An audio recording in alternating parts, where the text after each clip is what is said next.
Notes from the Underground by Fyodor Dostoyevsky. Author's Note and Chapter 1. Part 1. Underground. The author of the diary and the diary itself are, of course, imaginary. Nevertheless, it is clear that such persons as the writer of these notes not only may, but positively must exist in our society, when we consider the circumstances in the midst of which our society is formed. I have tried to expose to the view of the public more distinctly than is commonly done one of the characters of the recent past. He is one of the representatives of a generation still living. In this fragment, entitled Underground, this person introduces himself and his views, and, as it were, tries to explain the causes owing to which he has made his appearance and was bound to make his appearance in our midst.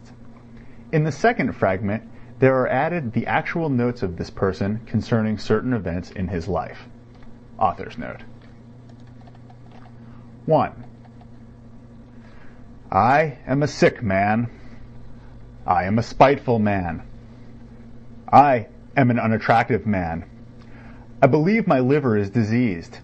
However, I know nothing at all about my disease, and do not know for certain what ails me.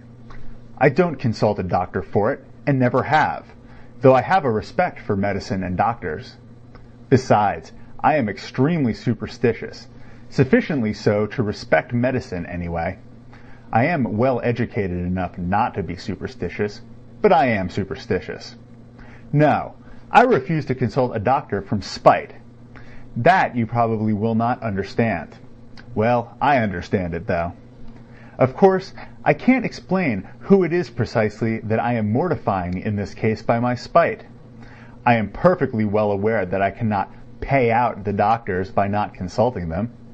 I know better than anyone that by all this I am only injuring myself and no one else. But still, if I don't consult a doctor, it is from spite. My liver is bad, well, let it get worse. I've been going on like that for a long time. 20 years. Now I am 40. I used to be in the government service, but am no longer. I was a spiteful official. I was rude and took pleasure in being so. I did not take bribes, you see, so I was bound to find a recompense in that at least. A poor jest, but I will not scratch it out.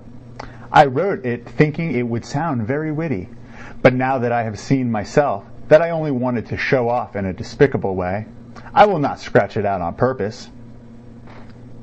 When petitioners used to come for information to the table at which I sat, I used to grind my teeth at them, and felt intense enjoyment when I succeeded in making anybody unhappy. I almost did succeed. For the most part, they were all timid people. Of course, they were petitioners. But of the uppish ones, there was one officer in particular I could not endure. He simply would not be humble, and clanked his sword in a disgusting way. I carried on a feud with him for 18 months over that sword. At last I got the better of him. He left off clanking it. That happened in my youth, though. But do you know, gentlemen, what was the chief point about my spite? Why, the whole point, the real sting of it, lay in the fact that continually, even in the moment of the acutest spleen, I was inwardly conscious with shame that I was not only not a spiteful, but not even an embittered man, that I was simply scaring sparrows at random and amusing myself by it. I might foam at the mouth, but bring me a doll to play with, give me a cup of tea with sugar in it, and maybe I should be appeased. I might even be genuinely touched, though probably I should grind my teeth at myself afterwards and lie awake at night with shame for months after. That was my way. I was lying when I said just now that I was a spiteful official. I was lying from spite. I was simply amusing myself with the petitioners and with the officer, and in reality I never could become spiteful. I was conscious every moment in myself of many, very many elements absolutely opposite to that. I felt them positively swarming in me, these opposite elements. I knew that they had been swarming in me all my life and craving some outlet from me, but I would not let them out, would not let them, purposely would not let them come out. They tormented me till I was ashamed. They drove me to convulsions and sickened me. At last, how they sickened me.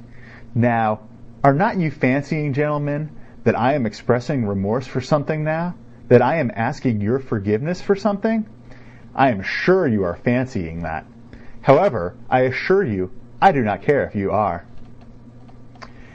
It was not only that I could not become spiteful, I did not know how to become anything, neither spiteful nor kind, neither a rascal nor an honest man, neither a hero nor an insect. Now I am living out my life in my corner, taunting myself with the spiteful and useless consolation that an intelligent man cannot become anything seriously, and it is only the fool who becomes anything. Yes, a man in the 19th century must and morally ought to be preeminently a characterless creature. A man of character, an active man, is preeminently a limited creature. That is my conviction of 40 years. I am 40 years old now, and you know 40 years is a whole lifetime. You know it is extreme old age. To live longer than 40 years is bad manners, is vulgar, immoral. Who does live beyond 40? Answer that. Sincerely and honestly, I will tell you who do. Fools and worthless fellows. I tell all old men that to their face. All these venerable old men. All these silver-haired and reverend seniors. I tell the whole world that to its face. I have a right to say so, for I shall go on living to 60 myself, to 70, to 80. Stay, let me take breath. You imagine, no doubt, gentlemen, that I want to amuse you. You are mistaken in that too.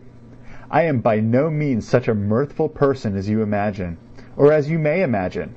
However, irritated by all this babble, and I feel that you are irritated, you think fit to ask me who I am. Then my answer is, I am a collegiate assessor. I was in the service that I might have something to eat, and solely for that reason. And when last year a distant relation left me 6,000 rubles in his will, I immediately retired from the service and settled down in my corner. I used to live in this corner before, but now I have settled down in it.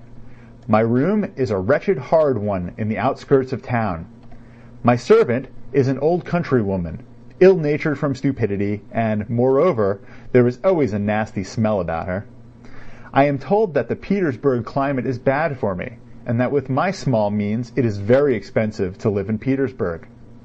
I know all that better than all these sage and experienced counselors and monitors.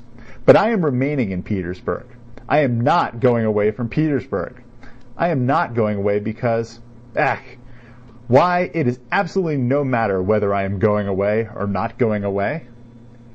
But what can a decent man speak of with most pleasure? Answer, of himself. Well, so I will talk about myself. End chapter 1.